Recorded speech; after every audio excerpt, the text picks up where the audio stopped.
We talked about CEOs and how they do have the leeway to make the right decisions. I want to ask about one particular CEO, Rex Tillerson. His name has been floated as a possible Secretary of State candidate. Should he be the next Secretary of State?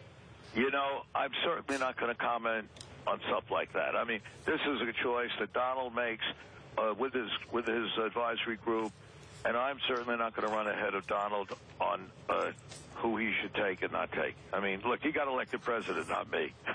And let him decide. How about Mnuchin as Treasury Secretary? Well, I certainly supported Mnuchin. I think Mnuchin's a very smart guy. And, you know, I can support somebody. I can't tell Donald, what choice to make.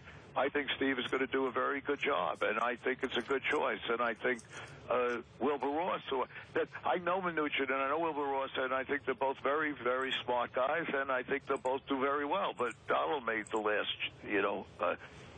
makes the last choice, yeah. Well, they're very smart guys. They're very capable. Some argue that optics-wise, it might not be the best choice, any of those guys, because you now have a billionaire president-elect bringing on billionaires in his cabinet. The optics of that, when he ran as a cabinet candidate, don't look so great. Let me say, I think we've spent too much time concentrated on political correctness, optics, and what have you. Let's spend time on getting jobs back to middle-class America.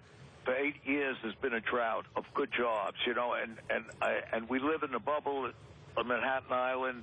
And what I am saying is it's time to forget about the optics, and forget about the political correctness, and get the job done, okay? So I could go on and on, but I'm not going to keep going about what the optics are. So I'm going to ask you a question. If the optics is so bad, how come the markets just run up 15%? It doesn't seem like it's so bad to the stock buyers or to middle America. Carl, I want to ask you about that, the stock market.